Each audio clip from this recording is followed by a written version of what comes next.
हाँ जी। A very good afternoon. Akanksha, Vinay, Govind, Mohit, Kajal, Nidhi, Rahul, Pawan, Shikha, Parul, Mayank, Deepti, Alok, Shyam, Bittu, Mahesh, Meena, Prithvi, Rahul, Diwakar, Moni, Devraj, Vinay, Rakshita, Goli, Prithvi, Neetu, Devendra, never die, Aditi, Prithvi, Diwakar, Ravindra, Gaurav, Nidhi, Shikha, Parul, Mayank, Deepti, Alok, पायल।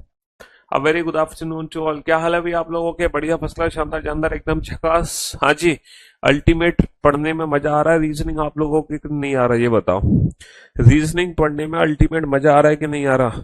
क्यों भाई? हमने जो शुरुआत करी है वो डाइस चैप्टर की शुरुआत करी है। और ये जो डाइस चैप्टर है, ये जो पासा चैप्टर है, बड़ा ही इंटरेस्टिंग है बाकी सारे चैप्टर्स की तरह। ठीक है, बस पढ़ाने वाला कोई होना चाहिए हमारी तरह। तो ये जो डाइस चैप्टर आप लोग पढ़ रहे हैं, ठीक है, इसमें टोटल कितने टाइप्स के क्वेश्चन आपको देखने को मिले? सर, डाइस चैप्टर के अंदर हमने टोटल 5 केसेस देखे हैं। डाइस चैप्टर के अंदर हमने टोटल कितने केसेस देखे हैं? हमने टोटल 5 केसेस देखे हैं डाइस चैप्टर के अंदर। 1 figure, 2 figure, more than 2 figure, open figure, language based question. अच्छा, 1 फिगर का क्वेश्चन सिर्फ नो कॉमन ट्रिक से सॉल्व होता है। 2 फिगर वाले क्वेश्चन के अंदर 3 ट्रिक लगती है: नो कॉमन, 1 कॉमन, 2 कॉमन, या फिर स्पेशल 1 कॉमन। और मोर देन 2 फिगर वाले क्वेश्चन 1 कॉमन ट्रिक से सॉल्व हो जाते हैं। मोर देन 2 फिगर वाले क्वेश्चन 1 कॉमन ट्रिक से सॉल्व होते हैं। अच्छा, ओपन फिगर को सॉल्व करने की कितनी ट्रिक है? सर, ओपन फिगर को सॉल्व करने की सिर्फ 2 ट्रिक है: ऑल्टरनेट मेथड और जी मेथड। ओपन फिगर को सॉल्व करने की 2 ट्रिक है: ऑल्टरनेट और जी मेथड। ठीक है, और दोनों ट्रिक हमने बेहतर तरीके से कल सीख भी ली थी। अगर मैं बात करूं बेटा थ्योरी के क्वेश्चंस की, अगर मैं बात करूं कॉन्सेप्चुअल क्वेश्चंस की, तो कॉन्सेप्चुअली हम कितने क्वेश्चन सॉल्व कर चुके हैं? 24। हम 24 क्वेश्चन में कॉन्सेप्ट बहुत शानदार तरीके से सीख चुके हैं। इसके बाद हम लोग कर रहे हैं प्रैक्टिस। और अगर मैं प्रैक्टिस की बात करूं तो मैंने आप लोगों को कितने क्वेश्चंस की प्रैक्टिस करा दी है बेटा? वो क्वेश्चंस जो आपके ऑलरेडी एग्जाम्स में पूछे गए क्वेश्चंस हैं, है ना, ये वो क्वेश्चंस है जिसमें पीवाईक्यू क्वेश्चंस भी मिक्स्ड हैं। अगर मैं बात करूं प्रैक्टिस की, तो प्रैक्टिस सेशन में मैंने आप लोगों को कितने क्वेश्चन करा दिए हैं भाई साहब? प्रैक्टिस में मैंने आप लोगों को करा दिए हैं, अरे बहुत क्वेश्चन करा दिए, 36 क्वेश्चन करा दिए। और हम पहुंच चुके हैं क्वेश्चन नंबर 37 पर। ये क्वेश्चन आपके सामने है। जब आप इस फिगर को फोल्ड करोगे, डेफिनेटली ये फिगर फोल्ड होकर एक क्यूब की शेप लेगा। जल्दी से बताओ बेटा, जल्दी से बताओ फटाफट से, वो जो क्यूब बनेगा वो हमें कैसा दिखाई देगा? देखो, जब आप इस फिगर को फोल्ड करोगे, डेफिनेटली ये फिगर फोल्ड होकर क्यूब लेगी, है ना। डेफिनेटली ये फिगर फोल्ड होकर क्या लेगी? एक क्यूब की शेप लेगी, क्यूब की शेप, है ना। जैसे ही आप इस फिगर को फोल्ड करोगे तो ये फिगर फोल्ड होकर एक क्यूब की शेप लेगी। और ये वही फिगर है जो मेरे हाथ में है। देखो, डी यहाँ पर है, डी यहाँ पर है, बी यहाँ पर, बी यहाँ पर है। मतलब as it is same figure है। जो फिगर आप लोग देख रहे हो वही एज इट इज ये फिगर है। बिल्कुल एज इट इज फिगर है। इस फिगर में और इस फिगर में बिल्कुल भी कोई भी डिफरेंस नहीं है, रत्ती भर भी बिल्कुल भी डिफरेंस नहीं है। बताओ, ये दोनों फिगर डिट्टो मैच हो रही है ना? ये दोनों फिगर डिट्टो मैच हो रही है कि नहीं हो रही? हाँ सर, बिल्कुल एज इट इज मैच हो रही है ये, बिल्कुल। और जब हम इस फिगर को फोल्ड करेंगे तो ये किसकी शेप लेगी? क्यूब की शेप लेगी। जैसे मैं इस फिगर को फोल्ड कर देता हूँ, तो जैसे ही फिगर को फोल्ड कर दिया तो इस फिगर ने क्यूब की शेप ले ली कि नहीं ले ली क्यूब की शेप? हाँ सर, बिल्कुल ले ली क्यूब की शेप। जब आप इस फिगर को, ये फिगर बेटा पीछे की तरफ फोल्ड होगी। लाइव जी तो कॉन्सेप्ट क्या है? फ्राइडे वाला बताएंगे बेटा। लाइव जी तो कॉन्सेप्ट, उसमें फ्राइडे को इनाम मिलेगा लाइव जी तो कॉन्टेस्ट में। जब हम इस फिगर को फोल्ड कर देंगे तो इस फिगर को फोल्ड करने पर एक क्यूब बनेगा, एक क्यूब बनेगा, है ना। और इस क्यूब में अपोजिट सरफेसेस के बारे में बताओ, अपोजिट सरफेसेस कैसे मिलेंगी? Sir, alternate method, each alternate surfaces are opposite to each other. जरा ऑल्टरनेट सरफेसेस के बारे में पता लगाओ। ये जो ए है इसके अपोजिट क्या होगा? सर, लेटर ए के अपोजिट सी होगा, सी के अपोजिट ए होगा। लेटर ए के अपोजिट सी होगा, सी के अपोजिट ए होगा। बहुत बढ़िया, बहुत बढ़िया, है ना। और ये जो लेटर डी है, लेटर डी के अपोजिट क्या होगा? सर, लेटर डी के अपोजिट ई होगा, ई के अपोजिट डी होगा। लेटर डी और ई अपोजिट होंगे। और ये जो सेंटर वाला लेटर बी है, इस लेटर बी के अपोजिट क्या होगा? सर, बी के अपोजिट होगा इन चारों ट्राइंगल को मिलाकर एक सरफेस बनेगी, इन चारों ट्राइंगल को मिलाकर एक सरफेस बनेगी। अच्छा, जब ये चारों ट्राइंगल को मिलाकर सरफेस बनेगी, सर रीजनिंग के 23 क्वेश्चन में 18 मिनट लगता है, क्या ये टाइम सफिशियंट है या इम्प्रूव करना होगा? और अरे यार, बहुत इम्प्रूव करना होगा। अभी तो 10 मिनट में 25 क्वेश्चन खत्म होते हैं रीजनिंग के, 10 से 12 मिनट में 25 क्वेश्चन हो जाएंगे बेटा। अभी तो सिलेबस यार, तुम सिलेबस हमारा कंप्लीट हो गया है।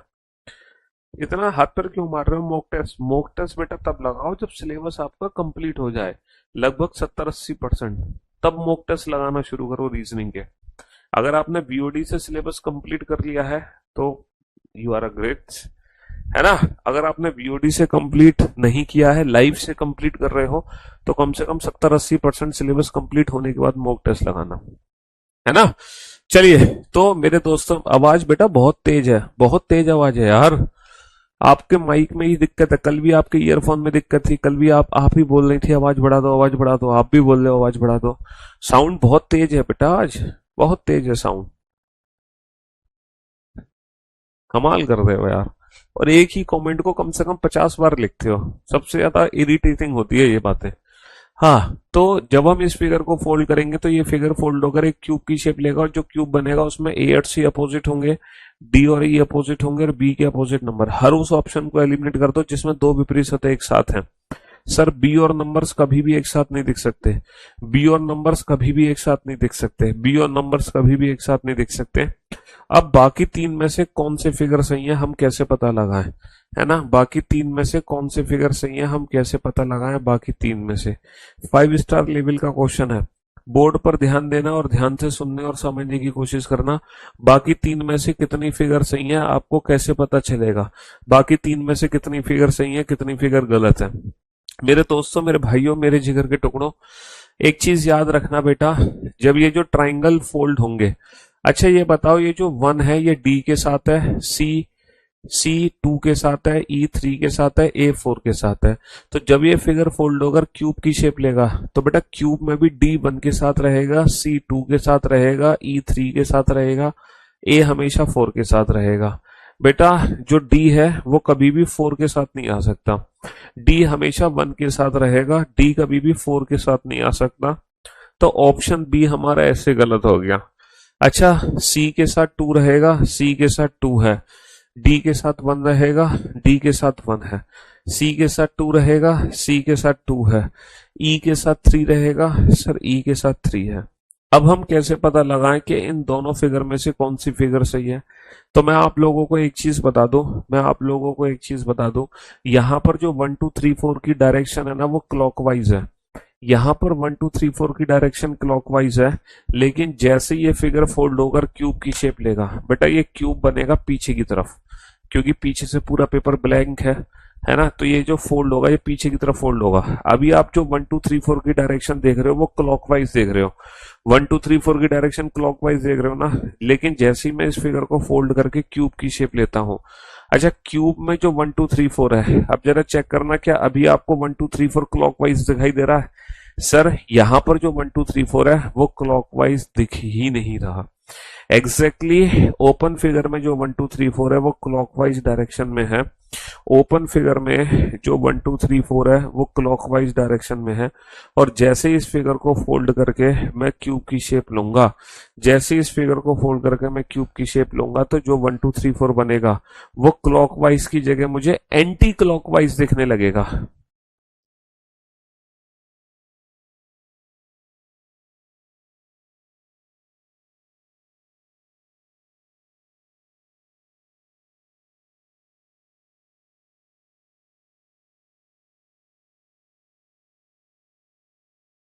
हाँ जी, तो बेटा ओपन फिगर में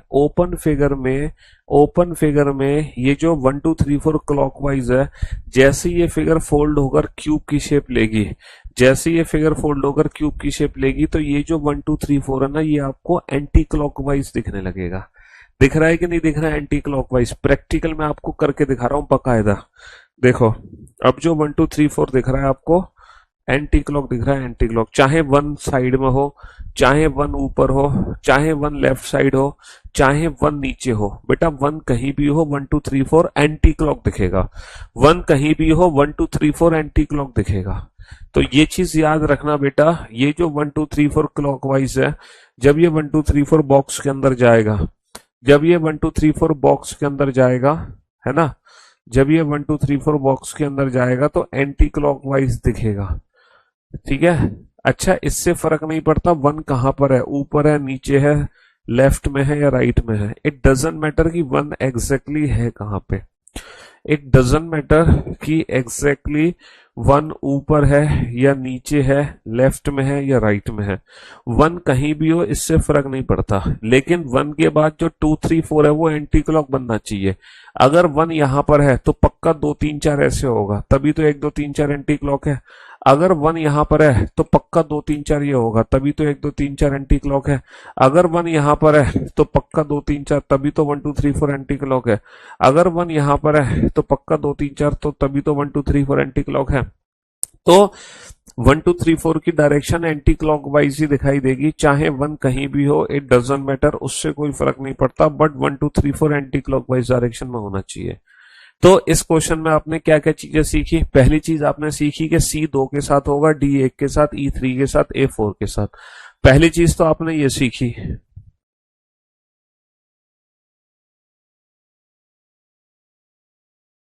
दूसरी चीज आपने क्या सीखी? ये जो 1 2 3 4 की क्लॉकवाइज डायरेक्शन है, जब ये फिगर फोल्ड होगा तो यही जो डायरेक्शन है वो हमें एंटी क्लॉकवाइज फॉर्म में दिखेगी।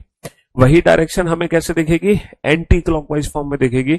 अब ये बताओ कि इन दोनों फिगर में से किस फिगर में 1 2 3 4 की डायरेक्शन एंटी क्लॉकवाइज है? ऑप्शन सी में एंटी क्लॉकवाइज है या ऑप्शन डी में एंटी क्लॉकवाइज है? जल्दी से बताओ, किस फिगर में 1 2 3 4 की डायरेक्शन एंटी क्लॉकवाइज है?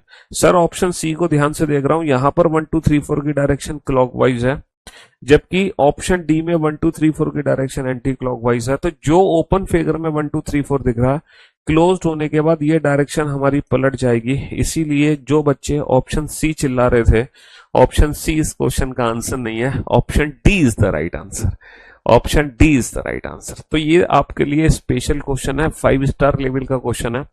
यहां पर आप लोगों ने दो चीजें नई सीखी, एक तो इन नंबर्स की रोटेशन पलट जाएगी, दूसरा सी के साथ 2 होगा, डी के साथ 1, ई के साथ 3, ए के साथ 4, ये हमेशा रहेगा। Got it? चलिए साहब नेक्स्ट क्वेश्चन पे चलते हैं। ये भी बेटा सेम वही क्वेश्चन है, बिल्कुल डिट्टो सेम है, ये क्वेश्चन बिल्कुल सेम है। जब हम इस फिगर को फोल्ड करेंगे तो कैसे करेंगे मेरे भाई? सर पी के अपोजिट क्या आएगा? जब आप इस फिगर को फोल्ड करोगे तो पी के अपोजिट क्या आएगा? पी के अपोजिट क्यू, क्यू के अपोजिट पी, दोनों अल्टरनेट सरफेस है कि नहीं? है कि नहीं? सर एम के अपोजिट क्या आएगा? सर एम के अपोजिट टी, टी के अपोजिट एम, एम के अपोजिट टी, टी के अपोजिट एम, दोनों अल्टरनेट सरफेस है। और ये जो लेटर एन है, ये जो लेटर एन है, इसके अपोजिट क्या आएगा? सर एन के अपोजिट आएगा, ये चारों बॉक्सेस को मिलाकर एक सरफेस बनेगी। अच्छा, चारों बॉक्सेस को मिलाकर जो सरफेस बनेगी वो ये वाली सरफेस नहीं होगी, ये वाली सरफेस नहीं होगी, ट्रायंगुलर वाली, क्योंकि ट्रायंगुलर सरफेस तो प्रीवियस क्वेश्चन में है। जब ये त्रिभुज होते हैं ना, तब ये त्रिभुज वाली सरफेस बनती है, लेकिन यहाँ पे त्रिभुज नहीं है, तो इसीलिए ऑप्शन ए और बी तो देखते ही एलिमिनेट हो गए। दो ऑप्शन तो देखते ही एलिमिनेट हो गए, क्योंकि यहाँ पे त्रिभुज नहीं बन सकता। क्या बनेगा? यहाँ पर छोटा बॉक्स बनेगा, छोटा बॉक्स, यानी कि ये वाली सरफेस बनेगी। हालांकि नंबर्स की रोटेशन की जरूरत है कि नहीं है, वो तो क्वेश्चन पे डिपेंड करेगा। हमें नंबर्स की रोटेशन चेक करनी है कि नहीं, वो किस पे डिपेंड करेगा? वो ऑप्शंस पे डिपेंड करता है, ऑप्शंस पे, है ना? किस पे डिपेंड करता है? वो डिपेंड करता है ऑप्शंस पे।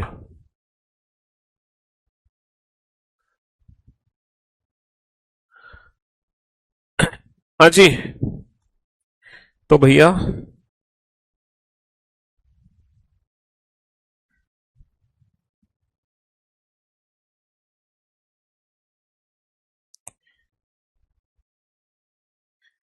जैसे कि आप जानते हैं कि सीजीएल 2024 का रिजल्ट निकला ही है, और जितने भी सिलेक्टेड कैंडिडेट हैं रेगुलर बेसिस पे हम आप लोगों से उनकी मुलाकात भी करा रहे हैं। और मुलाकात सिर्फ इसलिए करा रहे हैं ताकि, है ना, ताकि आप रियल मोटिवेट हो सके। मतलब वास्तव में असली मोटिवेशन यही होता है हमारा, और उन बच्चों से आपको कुछ सीख मिल सके। जो गलतियां उन्होंने दोहराई वो आप ना दोहराओ, और क्योंकि वो आपके भाई हैं, है ना, आपसे पहले उन्होंने सिलेक्शन लिया है, तो डेफिनेटली उन्होंने आपसे कुछ ना कुछ अलग तो किया होगा।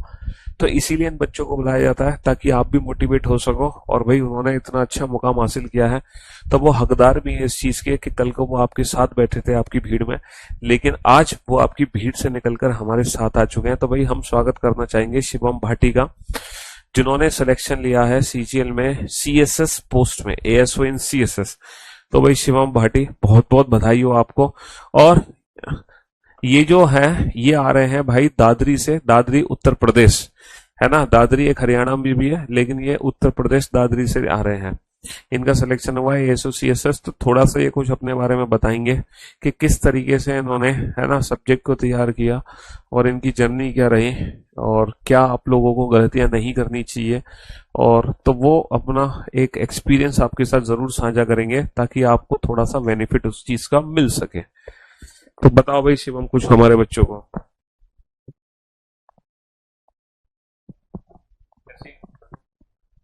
Thank you, sir. Sir, myself Shivam Bhati and जैसा कि आपने बता ही दिया कि सर बस आपके आशीर्वाद से सिलेक्शन हो गया सर।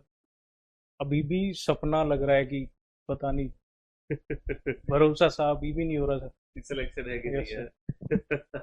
होता है जब हम किसी मुकाम पर पहुंच जाते हैं तो फिर करके भरोसा नहीं होता है, क्योंकि अभी तो कुछ दिन पहले की बात थी जब आप तैयारी कर रहे थे, यस सर।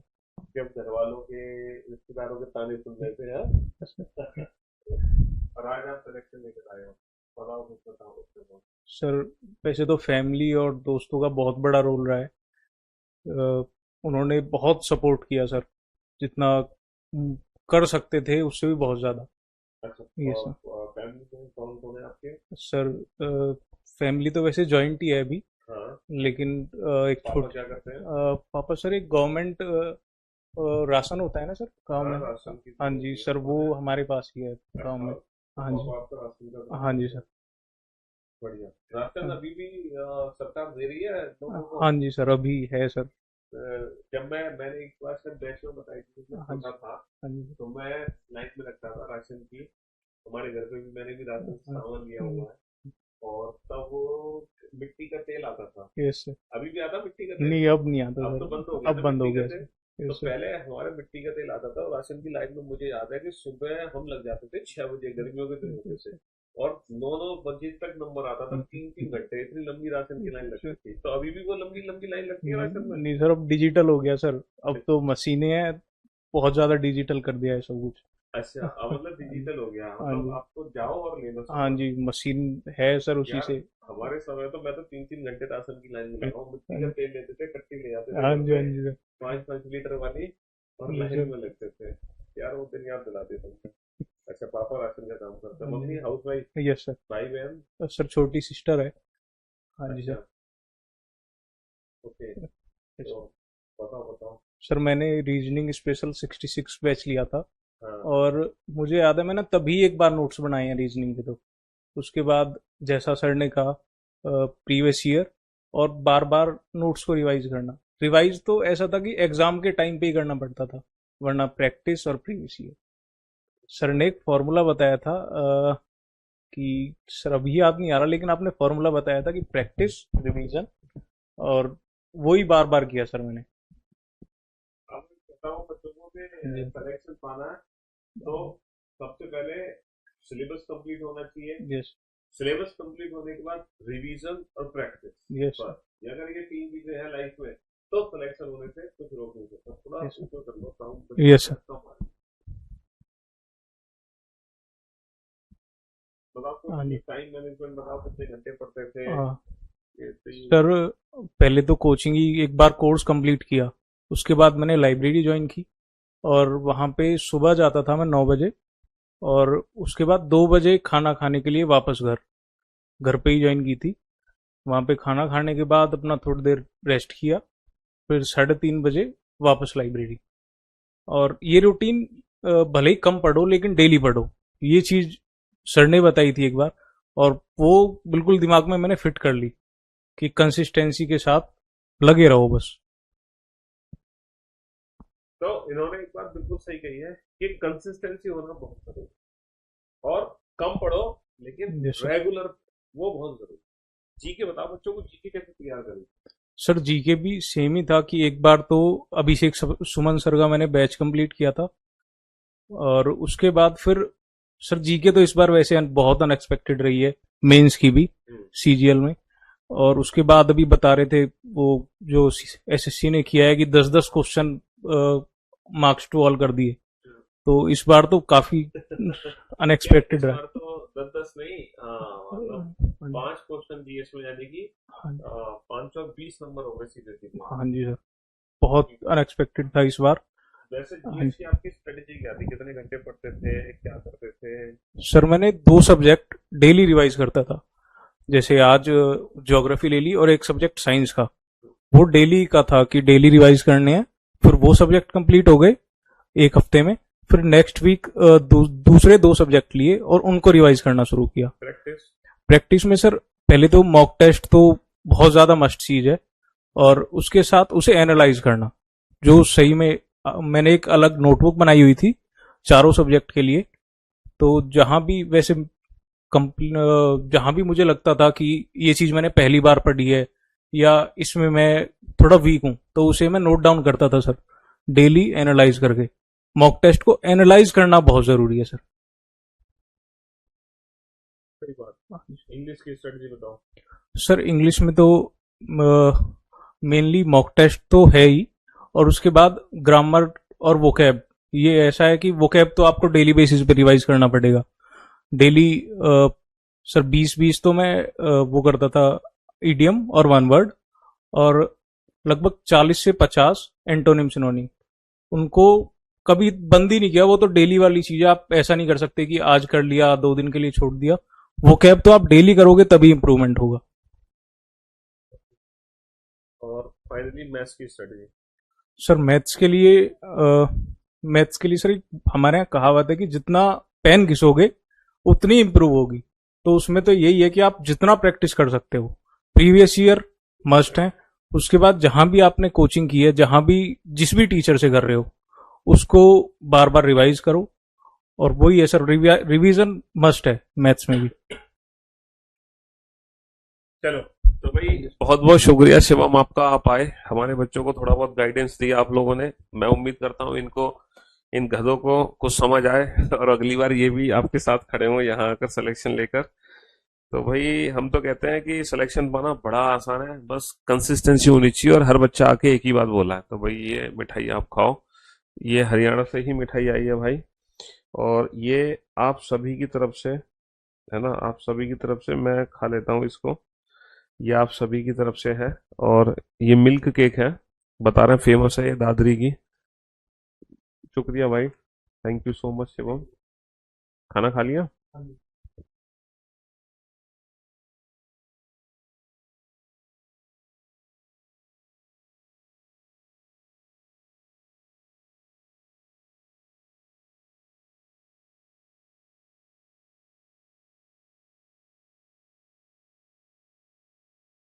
एक मिनट बच्चा होल्ड रखना, बस एक मिनट।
तो भैया ऐसे ही सिलेक्शन वाले ले लेके सिलेक्शन आते रहेंगे, बस।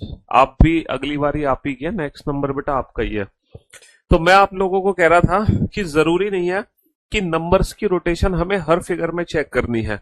जरूरी नहीं है नंबर्स की रोटेशन हमें हर फिगर में चेक करनी है, क्योंकि इस फिगर में हो सकता है नंबर्स की रोटेशन चेक ही ना पड़नी करनी पड़े। हो सकता है इस फिगर में नंबर्स की रोटेशन चेक ही ना करनी पड़े। सर करनी पड़ेगी, करनी पड़ेगी नंबर्स की रोटेशन। सर यहाँ पर जो 1 2 3 4 है ना, वो एंटी क्लॉक है। यहाँ पर 1 2 3 4 एंटी क्लॉक है, तो हमारा वो फिगर करेक्ट होगा जिसमें 1 2 3 4 क्लॉकवाइज हो। सर ये 1 2 3 4 एंटी क्लॉक है, और यहाँ पर जो 1 2 3 4 है वो क्लॉकवाइज है। यानी कि इस फिगर के जस्ट अपोजिट फिगर होनी चाहिए, इसके जस्ट अपोजिट फिगर होनी चाहिए। हाँ जी, इसके जस्ट अपोजिट फिगर होनी चाहिए। बहुत बढ़िया, option C is the right answer. बहुत बढ़िया, ग्रेट जॉब। और आप सभी ने एकदम परफेक्ट आंसर दिया है। Great great great. चलिए साहब, जल्दी से इस क्वेश्चन को सॉल्व करो फटाफट से। मेरे ख्याल से आपको 2 या 3 या 4 सेकंड का समय लगना चाहिए। वो कौन सी संख्या 4 के विपरीत होगी? Find the number which is opposite to 4। बेटा 4 की अल्टरनेट सरफेस कौन सी है? 4 की अल्टरनेट है 2, 2 की अल्टरनेट है 4। Find the number which is opposite to 4। 4 के विपरीत क्या होगी? 2, 2 के विपरीत 4, 4 के विपरीत 2, 2 के विपरीत 4। बहुत बढ़िया। कौन सी संख्या 3 के विपरीत होगी? Find the number which is opposite to 3। Find the number which is opposite to 3। बताओ 3 की अल्टरनेट सरफेस कौन सी है? 3 की अल्टरनेट सरफेस कौन सी है? सर 3 की अल्टरनेट सरफेस है 1, 1 की अल्टरनेट है 3। तो भैया 3 के विपरीत क्या है? 1, 1 के विपरीत क्या है? 3, 3 के विपरीत क्या है? 1, 1 के विपरीत क्या है? 3। बताओ कौन सी फिगर गलत है इनमें से? मतलब कौन सी फिगर सही है? कौन सी फिगर सही है? जल्दी से बताओ। तो बेटा each alternate surfaces are opposite to each other. तो डॉलर के अपोजिट क्या है? डॉलर के अपोजिट ट्राइंगल है, ट्राइंगल के अपोजिट डॉलर है। बहुत बढ़िया। अच्छा ये जो हैज है, हैज के अपोजिट क्या है? सर हैज के अपोजिट परसेंटेज है, परसेंटेज के अपोजिट हैज है। हैज के अपोजिट परसेंटेज, परसेंटेज के अपोजिट हैज। और ये जो एट द रेट है, ये किसके अपोजिट है फिर? सर एट द रेट के अपोजिट क्या होगा? एट द रेट के अपोजिट क्या होगा? सर एट द रेट के अपोजिट एट द रेट के opposite copyright, copyright opposite eight the rate. Eight the rate के अपोजिट कॉपीराइट, कॉपीराइट के अपोजिट एट द रेट। समझ रहे हो? तो ये दोनों अपोजिट हो गई, ये दोनों अपोजिट हो गई, और ये दोनों अपोजिट होंगी एक दूसरे से। तो आप हर उस ऑप्शन को एलिमिनेट कर दो, आप हर उस ऑप्शन को एलिमिनेट कर दो जिसमें दो विपरीत सतह या तो एक साथ दिखाई दे रही है या एक साथ छिप गई। ऑप्शन ए में क्या दिक्कत है? ऑप्शन ए में क्या दिक्कत है? Sir at the rate and copyright both are opposite to each other, they can never be seen together. Option B में क्या दिक्कत है? ऑप्शन बी में क्या दिक्कत है? At the rate dollar hash, at the rate dollar hash. Option at the rate dollar triangle, sir dollar and triangle both are opposite to each other, they can never be seen together. Hash percentage triangle, hash percentage both are opposite to each other, they can never be seen together. आप हर उस option को eliminate करते हो जिसमें दो विपरीत सतह या तो एक साथ दिखाई दे रही है या एक साथ छिप गई है। आप हर उस ऑप्शन को एलिमिनेट कर दो जिसमें दो विपरीत सतह या तो एक साथ दिखाई दे रही है या एक साथ छिप गई है ना? बताओ कौन सा ऑप्शन करेक्ट होगा बेटा? पहले तो ऑल्टरनेट सरफेस का पता करो। एम के अपोजिट क्या है? सर एम के अपोजिट टी है, टी के अपोजिट एम है। एम के अपोजिट टी है, टी के अपोजिट एम है। बहुत बढ़िया। एम के अपोजिट टी, टी के opposite M. Okay okay. Sir S के अपोजिट क्या है? सर एस के अपोजिट डब्ल्यू है, डब्ल्यू के अपोजिट एस है। एस के अपोजिट डब्ल्यू है, डब्ल्यू के अपोजिट एस है। बहुत बढ़िया। अब ये जो लेटर एन बचा, ये किसके अगेंस्ट जाएगा? सर लेटर एन जाएगा क्यू के अगेंस्ट। लेटर एन और क्यू डेफिनेटली एक दूसरे के विपरीत होंगे। एन और क्यू डेफिनेटली एक दूसरे के विपरीत होंगे। अब आप हर उस ऑप्शन को एलिमिनेट कर दो जिसमें दो विपरीत सतह या तो एक साथ दिखाई दे रहे हैं या एक साथ छिप गए। Sir M and T both are opposite to each other, they can never be seen together. Option B, sir S and W both are opposite to each other, they can never be seen together. N and Q both are opposite to each other, they can never be seen together. आप हर उस option को eliminate कर दो जिसमें दो विपरीत सतह या तो एक साथ दिखाई दे रहे हैं या एक साथ छिप गए। बहुत बढ़िया, बहुत बढ़िया, बहुत बढ़िया। चलिए साहब बनाइए, इस क्वेश्चन को बनाइए जल्दी से। कौन सी संख्या एक के विपरीत है? कौन सी संख्या एक के विपरीत है? ये शायद रिपीट हो रहा है question. Find the number which is opposite to 1। बेटा अगर मैं ऑल्टरनेट सरफेस की बात करता हूं तो ऑल्टरनेट सरफेस के हिसाब से opposite to 2 is 4, opposite to 4 is 2। लेकिन बाकी कहीं भी ऑल्टरनेट सरफेस का कॉन्सेप्ट काम नहीं कर रहा, तो हम जी मेथड का यूज कर सकते हैं। यहाँ पे जी मेथड का यूज कर सकते हैं। Find the number which is opposite to one, तो opposite to one is 5, 5 opposite to 5 is 1। Find the number which is opposite to one, opposite to one is 5, opposite to 5 is 1, है ना? हाँ जी, opposite to one is 5, opposite to 5 is 1। बहुत बढ़िया बहुत बढ़िया। चलिए साहब, अब जरा इस फिगर को ध्यान से देखो। हालांकि आप लोगों को इस फिगर का बेसिक कॉन्सेप्ट पहले से पता है, आप पहले से इस फिगर को जानते हैं, आप बहुत अच्छे से इस फिगर को जानते हैं बहुत शानदार तरीके से आप इस फिगर को जानते हैं। चलिए बनाइए, बनाइए इस फिगर को। डाइस का क्वेश्चन बेटा हर एग्जाम में आता है।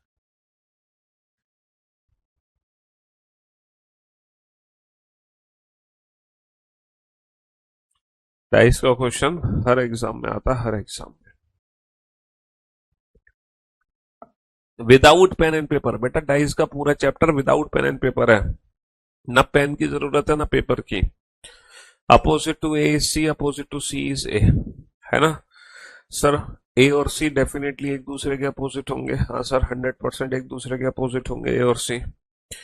Opposite to D is E, opposite to E is D, है ना? लेटर डी और ई एक दूसरे के अंगेज जाएंगे। सर डी और ई डेफिनेटली एक दूसरे के अंगेज जाएंगे। Sir A and C both are opposite to each other, है ना? D and E both are opposite to each other, D and E both are opposite to each other. अब ये जो लेटर बी बचा, ये किसके अंगेज जाएगा?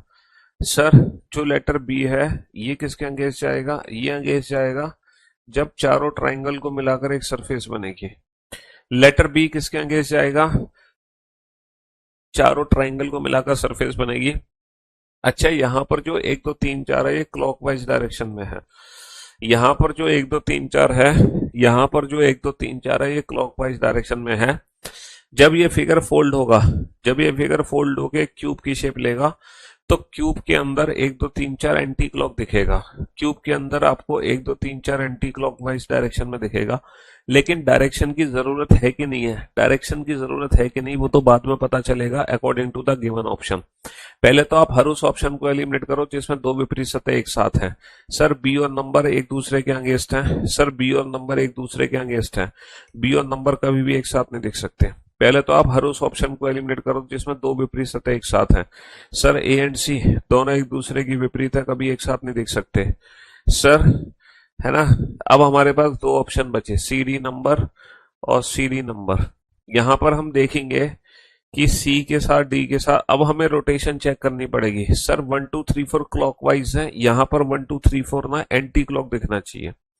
तो यहां पर 1 2 3 4 एंटी क्लॉक दिखना चाहिए। Option D is the right answer और सभी बच्चों का आंसर ऑप्शन डी है। ग्रेट जॉब, बेहतरीन जॉब, बेहतरीन जॉब।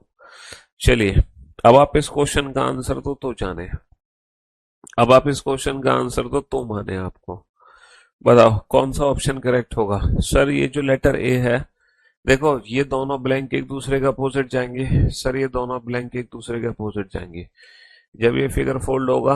अच्छा, ये दोनों ब्लैंक एक दूसरे के अपोजिट जाएंगी। सर ये दोनों ब्लैंक एक दूसरे के अपोजिट जाएंगी डेफिनेटली। और ये जो बीच का लेटर ए है, ये जो बीच का लेटर ए है, ये जो बीच का लेटर ए है, ये जो बीच का लेटर ए है, इसके अगेंस्ट क्या होगा? सर बीच का जो लेटर ए है इसके अगेंस्ट होगा चारों ट्राइंगल को मिलाकर जो सरफेस बनेगी। चारों ट्राइंगल को मिलाकर जो सरफेस बनेगी, चारों ट्राइंगल को। अच्छा, ये दोनों भरे हुए ना एक दूसरे के अपोजिट है। ये दोनों भरे हुए एक दूसरे के अपोजिट है तो एक दूसरे के अपोजिट ही रहेंगे। चारों ट्राइंगल को मिलाकर जो सरफेस बनेगी वो बीच वाले लेटर ए के अगेंस्ट होगी। चारों ट्राइंगल को मिलाकर जो सरफेस बनेगी वो बीच वाले लेटर ए के अगेंस्ट होगी, ए के अगेंस्ट।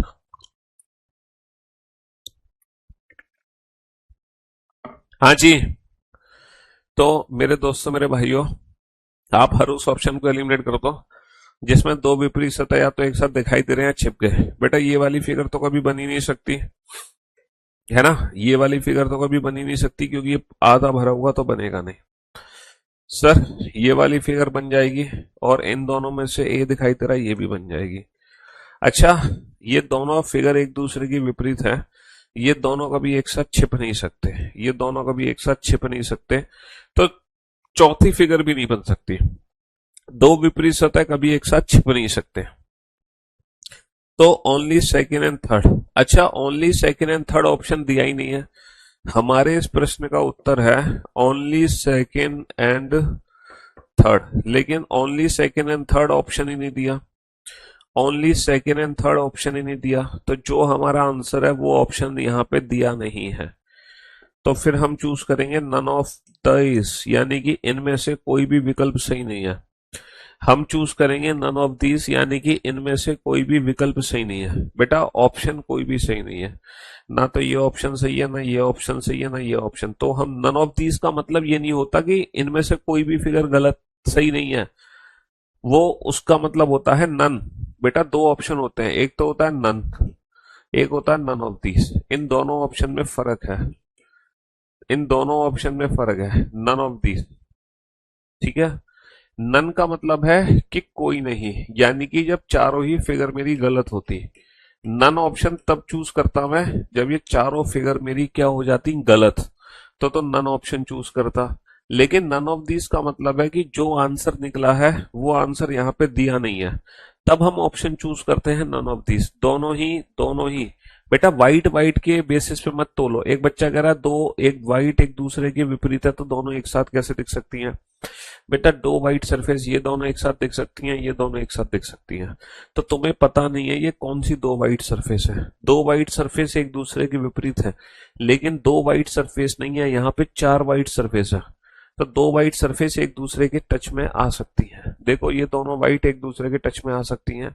तो नन ऑप्शन और नन ऑफ दीज ऑप्शन दोनों में फर्क है। जैसे कि मैं आपसे कहूं बताओ 2 into 2 कितना होता है ना? जैसे कि मैं आपसे कहूँ 2 into 2 कितना होता है, और यहाँ पे ऑप्शन दिए जाए 3, 5, 8 या नन ऑफ दिस। तो यहाँ पर जो आपको ऑप्शन दिया जाएगा वो नन ऑफ दीज ऑप्शन दिया जाएगा। यहाँ पे जो ऑप्शन दिया जाएगा वो नन ऑफ दीज ऑप्शन दिया जाएगा। तब आप क्या चूज करोगे? टू और टू, नन ऑफ दीज, यानी कि इनमें से कोई भी विकल्प सही नहीं है। भैया दो दूनी चार होता है, लेकिन चार ऑप्शन दे नहीं रखा। तो जब हमारा ऑप्शन मैच नहीं करता तब हम नन ऑफ दीज ऑप्शन को चूज करते हैं। नन ऑप्शन और नन ऑफ दीज ऑप्शन दोनों में फर्क है बेटा, याद रखना। नन और नन ऑफ दीज में दोनों में फर्क है ना? नन का मतलब होता है जब दोनों ही निष्कर्ष गलत हो, है ना? जैसे जैसे मान लो कि क्वेश्चन दिया है दो दूनी कितना होता है, पहला, नहीं, हाँ, टू इंटू टू कितना है? पहला ऑप्शन है 8, दूसरा ऑप्शन है 6। तो यहाँ पे चार विकल्प दिए हुए हैं, यहाँ पे चार विकल्प दिए हुए हैं। पहला, only first, only second, none या नन ऑफ दीज। तो यहाँ पे कौन सा ऑप्शन चूज करोगे? भैया दो दूनी चार होता है, दो दूनी आठ नहीं होता, दो दूनी छह नहीं होता। तो कोई भी निष्कर्ष सही नहीं है। तब हम यहाँ पे जो चूज करेंगे वो नन ऑप्शन चूज करेंगे, नन, ना कि नन ऑफ दीज। वीओडी करने के बाद मुझे चार chapter, analogy, letter series, distance, figure series, और मेरा 25 में से 20-22 क्वेश्चन सही होते ही है हर पीवाईक्यू में। बहुत बढ़िया, ग्रेट जॉब। तो नन और नन ऑफ दीज ऑप्शन में फर्क समझ आ गया ना तुम्हें? तो यहाँ पे जो ऑप्शन चूज होगा वो none of these option choose होगा। चलिए साहब, next next next next next question पे चलते हैं,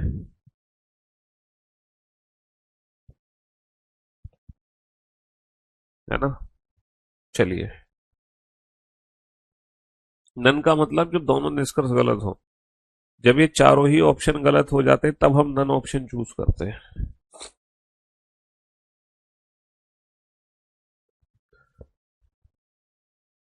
बताओ बेटा, जल्दी से।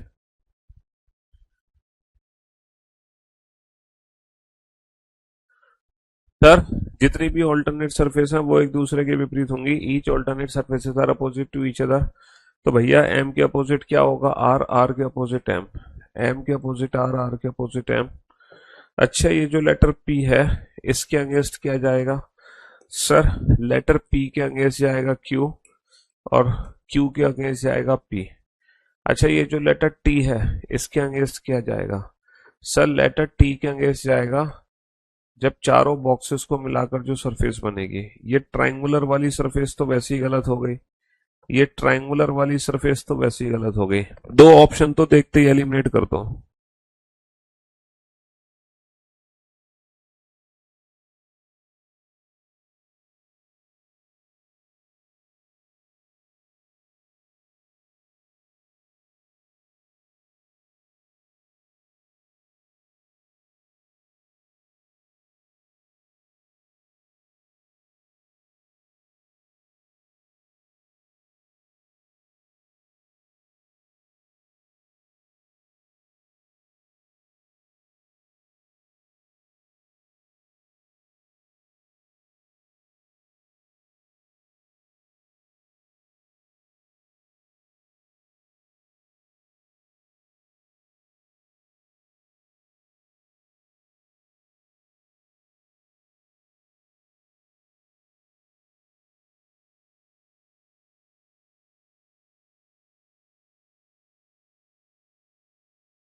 हर उस ऑप्शन को एलिमिनेट कर दो जिसमें दो विपरीत सतह एक साथ है।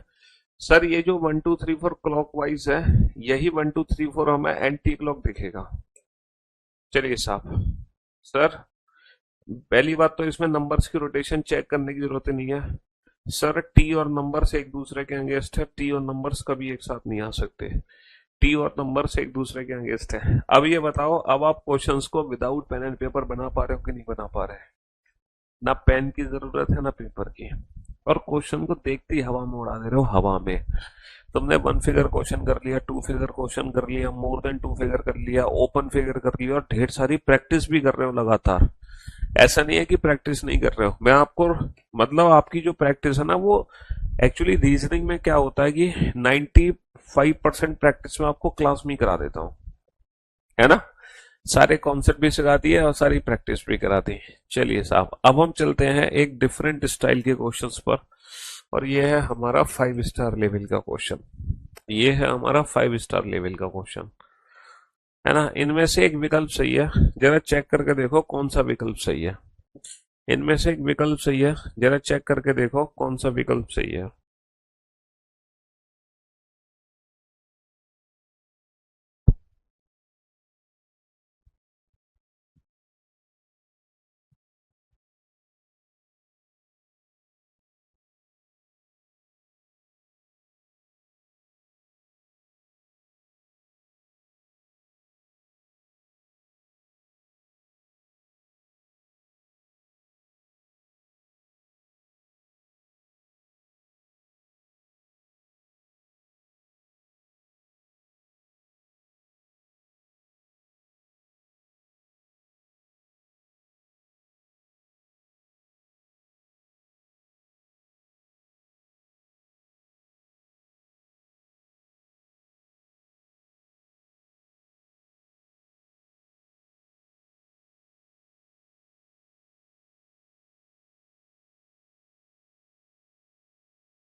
हाँ जी।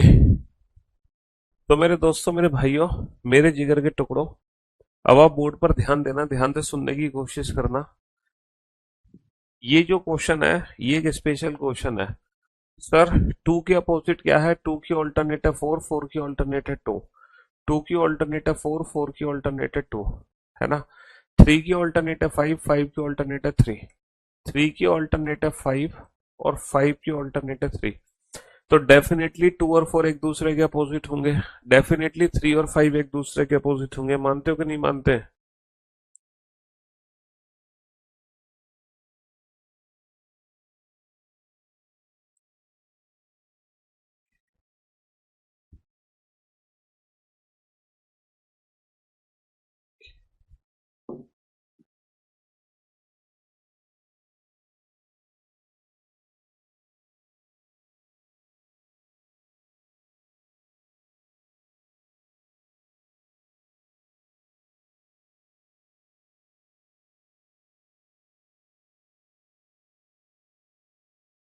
हाँ जी। क्वेश्चन नंबर 29 में क्या दिक्कत है बेटा? क्वेश्चन नंबर 29 बहुत सिंपल सा क्वेश्चन है। सर, टू के अपोजिट फोर, फोर के अपोजिट टू, थ्री के अपोजिट फाइव, फाइव के अपोजिट थ्री। अब ये जो वन है, इसके अगेंस्ट किया जाएगा। सर, वन के अपोजिट सिक्स, इसके अपोजिट वन। और यहाँ पे फाइव स्टार इसलिए है क्योंकि एक भी ऐसा ऑप्शन नहीं है जो अपोजिट सरफेस के बेसिस पे एलिमिनेट हो सके। एक भी ऐसा ऑप्शन नहीं है जो अपोजिट सरफेस के बेसिस पे एलिमिनेट हो सके। और यहाँ पर ऐसा लग रहा है कि चारों ऑप्शन सही है। यहाँ पर ऐसा लग रहा है कि चारों के चारों ऑप्शन सही है। जब से सिलेबस कंप्लीट हुआ, 6 महीने में कंप्लीट हो जाएगा, तुम ऐड कर लो महीने। यहाँ पर ऐसा लग रहा है कि चारों के चारों ऑप्शन सही है, लेकिन फॉर योर काइंड इंफॉर्मेशन, यहाँ पे चारों विकल्प सही नहीं है, चारों में से कोई एक ही सही है। तो बेटा ये स्पेशल क्वेश्चन है। जो यहाँ पर ऑप्शन जो एलिमिनेट होंगे वो रोटेशन मेथड से होंगे। यहाँ पर जो ऑप्शंस एलिमिनेट होंगे वो रोटेशन मेथड से होंगे, रोटेशन मेथड से।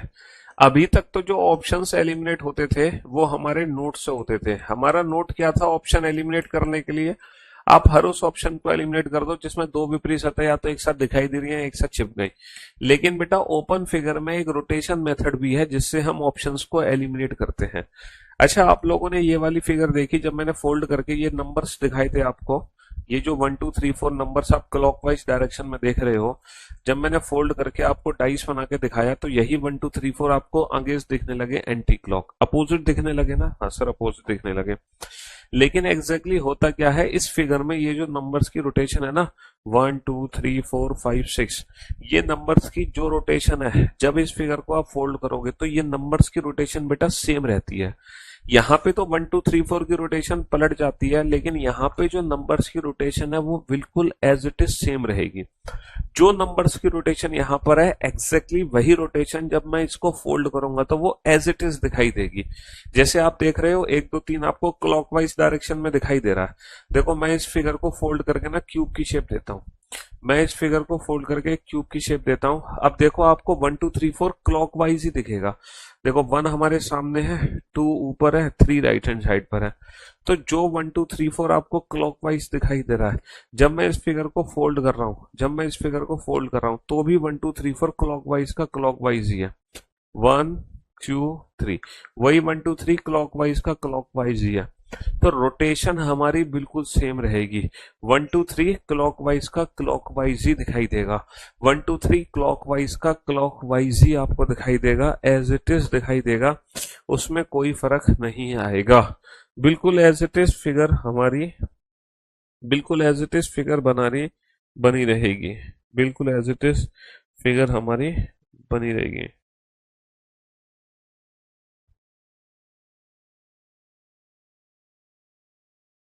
बिल्कुल एज इट इज फिगर हमारी बनी रहेगी। 1 2 3 क्लॉकवाइज का क्लॉकवाइज ही आपको दिखाई देगा। तो बस ये रोटेशन बेस्ड क्वेश्चन है। अब यहाँ पे नंबर्स की रोटेशन चेक करो। सर, 1 2 3 की जो डायरेक्शन है वो क्लॉकवाइज है। सर, 1 2 3 की जो डायरेक्शन है क्लॉकवाइज है, तो 1 2 3 क्लॉकवाइज का क्लॉकवाइज रहेगा। जरा यहाँ पर देखना। सर, यहाँ पर जो 1 2 3 है वो एंटी क्लॉकवाइज है। यहाँ पर जो 1 2 3 है वो क्या है? एंटी क्लॉकवाइज है। जबकि यहाँ पर 1 2 3 क्लॉकवाइज है। तो मैंने क्या कहा? अगर वो क्लॉकवाइज है तो क्लॉकवाइज ही रहनी चाहिए, वो रोटेशन एंटी क्लॉक नहीं जानी चाहिए। तो 1 2 3 क्लॉकवाइज है बट 1 2 3 एंटी क्लॉक है, तो ये फिगर मेरी गलत है। रोटेशन बिल्कुल मैच करनी चाहिए। जो रोटेशन यहाँ पर है वही सेम रोटेशन यहाँ पर होनी चाहिए।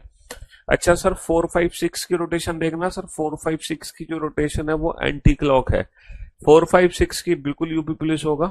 4 5 6 की जो रोटेशन है, थोड़ा सा लेट नहीं बेटा, बहुत लेट आए हो तुम। 4 5 6 की रोटेशन एंटी क्लॉक है, जबकि यहाँ पे 4 5 6 क्लॉकवाइज है, तो ये भी क्या है? ये भी गलत हो गई।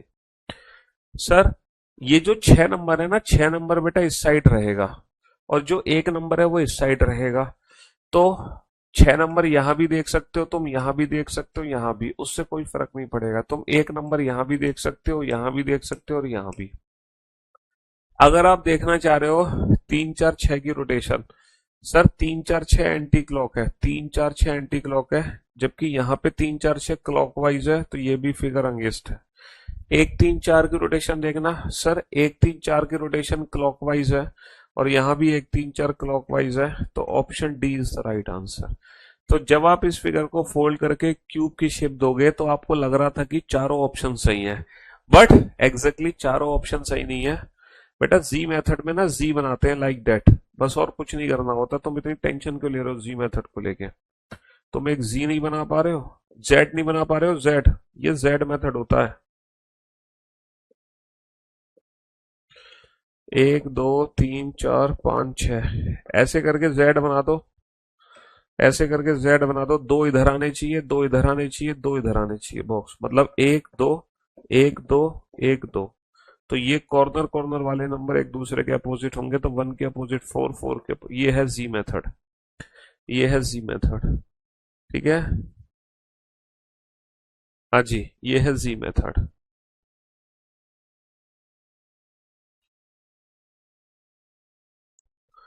तो मेरे दोस्तों, मेरे भाइयों, रोटेशन मेथड एक स्पेशल मेथड है जो बहुत रेयरली हमें कभी कभी यूज करना पड़ेगा, हर बार यूज नहीं करना पड़ता। रोटेशन मेथड बेटा कभी कभी हमें एग्जाम में देखने को मिलेगा, हर बार देखने को नहीं मिलेगा। जरा देखना कौन सा मेथड है, कौन सा। मेरे ख्याल से ये भी रोटेशन मेथड है, मेरे ख्याल से ये भी क्वेश्चन रोटेशन मेथड पे बेस्ड है, मेरे ख्याल से ये भी क्वेश्चन रोटेशन मेथड पे बेस्ड है।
आजी, बेटा सेम क्वेश्चन है, at the rate dollar has. Sir at the rate dollar has clockwise है, sir at the rate dollar has clockwise है। लो साहब, ज्यादा दिमाग लगाने की जरूरत नहीं है, पहला ऑप्शन मैच कर गया, at the rate dollar has clockwise है, at the rate dollar has clockwise है।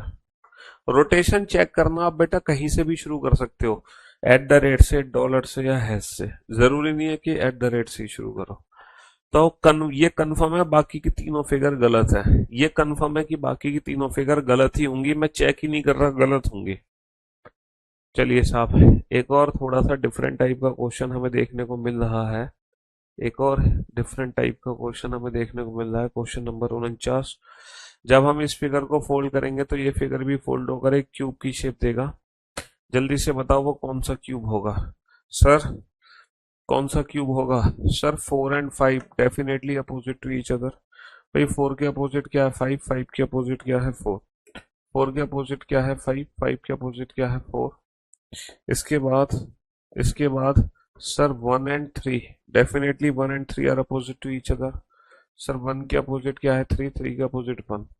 अब ये जो लेटर 2 बचा, ये 2 के अपोजिट क्या होगा? सर 2 के अपोजिट ये चारों बॉक्सेस को मिलाकर, चारों बॉक्सेस को मिलाकर, है ना। अच्छा, जब आप इन बॉक्सेस को मिलाओगे तो ये दोनों एक दूसरे के अगेंस्ट जाएंगे, ये दोनों भरे हुए एक दूसरे के अगेंस्ट जाएंगे लाइक दैट। तो कुछ ऐसा नजारा देखने को मिलेगा। आप हर उस ऑप्शन को एलिमिनेट करो जिसमें दो विपरीत सतह एक साथ दिखाई दे रहे हैं, आप हर उस ऑप्शन को एलिमिनेट करो। पहली बात तो बेटा ये वाली सरफेस हमें देखने को नहीं मिलेगी। दूसरी बात बेटा यहाँ पे ब्लैंक सरफेस है ही नहीं, ब्लैंक सरफेस तो ऊपर है ही नहीं। तीसरी बात बेटा 5 और 4 दो विपरीत सतह है, ये कभी भी एक साथ दिख नहीं सकते, 5 और 4। तो according to the given option, option A is the right answer. According to the given option, option A is the right answer. अभी तो बेटा ओपन फिगर ही चल रहा है, अभी तो हमने लैंग्वेज बेस्ड क्वेश्चन शुरू भी नहीं किए, अभी तो ओपन फिगर की ही प्रैक्टिस चल रही है। एक और क्लास बची है, कल कल लास्ट क्लास होगी डाइस की, कल डाइस चैप्टर की संपूर्ण सेवा समाप्त हो जाएगी total. 1 figure, 2 figure, more than 2 figure, open figure. इसके बाद बस लैंग्वेज बेस्ड क्वेश्चंस की और प्रैक्टिस करेंगे हम। तो tomorrow will be the last session of the dice. ठीक है, कल फाइनली डाइस चैप्टर की संपूर्ण सेवा समाप्त हो जाएगी। परसों से हम नया टॉपिक शुरू करेंगे और कल सारे नोट्स अपडेट करवा देंगे हम डाइस के नोट सेक्शन में। क्या क्या नोट्स होंगे? सारी क्लास पीएनजीज होंगी, सारी क्लास क्वेश्चंस की पीडीएफ होगी। ये जो क्वेश्चंस मैंने यहाँ पे दिखाए हैं आपको, प्रैक्टिस सेट मिलेगा आपको, आपको पीवाईक्यू प्रैक्टिस सेट मिलेगा, एप्लीकेशन पे डाइस का टेस्ट मिलेगा और आपको टेस्ट की पीडीएफ मिलेगी विद सॉल्यूशंस, सारी चीजें। तो ये सारी चीजें कल फाइनली जब आपका टॉपिक कंप्लीट हो जाएगा तो ये सारी की सारी चीजें अपडेट हो जाएंगी आपके बैच में नोट सेक्शन के अंदर। ठीक है, हाँ जी, चलिए साहब जल्दी से ध्यान दो बेटा, ध्यान। सर ये दोनों इक्वल एक दूसरे के अपोजिट होंगी सरफेस? हाँ सर, डेफिनेटली दोनों इक्वल एक दूसरे के अपोजिट होंगे सर। और ये दोनों ब्लैंक सरफेस एक दूसरे के अगेंस्ट है सर, दोनों ब्लैंक सरफेस एक दूसरे के अगेंस्ट है, दोनों इक्वल अपोजिट है, दोनों ब्लैंक अपोजिट है। अच्छा, ये जो बीच में छोटा सा इस बॉक्स है स्क्वायर, ये किसके अगेंस्ट होगा? सर ये जो अगेंस्ट होगा, माइनस और प्लस को मिला के जो सरफेस बनेगी ये इसके अगेंस्ट होगा। आप हर उस ऑप्शन को एलिमिनेट करो और according to the given option best option छांटो। बेस्ट ऑप्शन छांटो सर, माइनस के साथ प्लस भी आएगा, यहाँ पे प्लस गायब कर दिया सर। माइनस प्लस और स्क्वायर, माइनस प्लस और स्क्वायर ये दोनों एक दूसरे की विपरीत सतह है और दो विपरीत सतह कभी भी एक साथ नहीं दिख सकती, दो विपरीत सतह कभी भी एक साथ नहीं दिख सकती सर। यहाँ पे दो ब्लैंक सरफेस है, दोनों ही एक दूसरे की विपरीत है, तो दोनों ब्लैंक सरफेस कभी भी एक साथ नहीं आ सकते। और वैसे भी बेटा माइनस के साथ यहाँ पे है ना, आहा, एक छोटी सी गड़बड़ हुई है, एक छोटी सी गड़बड़ हुई है इस क्वेश्चन में, क्वेश्चन नंबर 50 में। थोड़ा सा करेक्शन आपको करना पड़ेगा, थोड़ा सा करेक्शन आपको करना पड़ेगा। ये फिगर है, ये ऑप्शन है, तो बेटा ऑप्शन सी हटा दो। माइनस प्लस और स्क्वायर दो विपरीत सतह कभी भी एक साथ नहीं देख सकते। ऑप्शन बी हटा दो, दोनों ब्लैंक सरफेस एक दूसरे के विपरीत है, कभी भी एक साथ नहीं आ सकते। और ऑप्शन डी भी हटा दो, दोनों इक्वल एक दूसरे के विपरीत है, दो इक्वल कभी भी एक साथ नहीं आ सकते। तो बेसिकली थोड़ा सा करेक्शन था ऑप्शन ए में है, ये माइनस की जगह इक्वल साइन था, माइनस की जगह क्या साइन था? माइनस की जगह इक्वल साइन था, इक्वल साइन, माइनस की जगह इक्वल साइन था, थोड़ा सा करेक्शन था। चलिए साहब, तो बेटा मुझे लगता है आज के लिए सिर्फ इतना ही छोड़ देते हैं, बाकी कुछ क्वेश्चंस और बचे हैं, लैंग्वेज बेस्ड क्वेश्चन है, ये लैंग्वेज बेस्ड क्वेश्चन कल खत्म कर देंगे। अच्छा, लैंग्वेज बेस्ड के बाद कुछ स्पेशल क्वेश्चन और हैं ओपन फिगर के, लैंग्वेज बेस्ड क्वेश्चंस के बाद कुछ ओपन फिगर के स्पेशल क्वेश्चन और हैं, तो आज कर लेते हैं या कल करें इनको? ये जो स्पेशल क्वेश्चन है इनको आज करें या कल करें, ये बताओ। हम्म, ये कुछ डिफरेंट स्टाइल के क्वेश्चंस थे,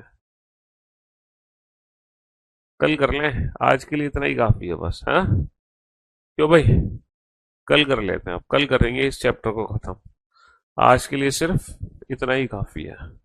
हाँ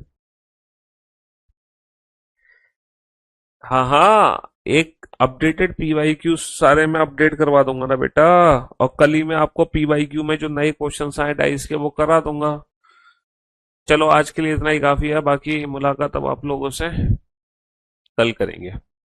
पीवाईक्यू जो भी अपडेटेड पीवाईक्यूज हैं वो सारे सारे इसमें ऐड ऑन है बेटा, कुछ भी अलग नहीं है। बाकी कल मैं आपको पीवाईक्यू के ना सारे क्वेश्चन बोर्ड पे दिखा दूंगा, पीवाईक्यू की पीडीएफ, एक भी सिंगल ऐसा क्वेश्चन नहीं है जो थोड़ा सा भी डिफरेंट है। कोई भी पीवाईक्यू का डाइस चैप्टर में एग्जैक्टली कोई नया क्वेश्चन आया ही नहीं है जो मेरे इस नोट से बाहर हो। जैसे कुछ कुछ चैप्टर्स में कुछ कुछ नए क्वेश्चन हमें देखने को मिल जाते हैं, लेकिन डाइस एक ऐसा चैप्टर है जिसमें 2023, 22, 24 में कोई भी नया क्वेश्चन हमें देखने को नहीं मिला एग्जाम में। जैसे कोई नया क्वेश्चन देखने को मिले एकदम डिफरेंट स्टाइल का, वो नहीं मिला है, बिल्कुल एकदम लेटेस्ट क्वेश्चन। बाकी जो पीवाईक्यू है, एसएससी की जो बुक मैंने आप लोगों को दी है अपडेटेड, है ना, उस बुक में 2025 की बुक दी है ना मैंने आपको अपडेटेड, मेरे टेलीग्राम चैनल पे वो पीडीएफ अपडेटेड है। एसएससी की पीवाईक्यू बुक आप वो डाउनलोड कर लेना मेरे टेलीग्राम चैनल से। उसमें ना डाइस चैप्टर खोल के देखना, उसमें पिछले 5 साल के दुनिया के जितने भी एग्जाम्स हुए हैं जिसमें डाइस का क्वेश्चन पूछा गया है वो सारे क्वेश्चन अवेलेबल हैं, सारे के सारे। तो आप उन पीवाईक्यू क्वेश्चंस की प्रैक्टिस करके खुद देखना और मुझे बताना उनमें से कितने ऐसे क्वेश्चन हैं जो बिल्कुल अलग क्वेश्चन है। ठीक है, चलिए, love you guys, love you all, good bye, thank you so much, take care, शुक्रिया, टाटा, बाय बाय।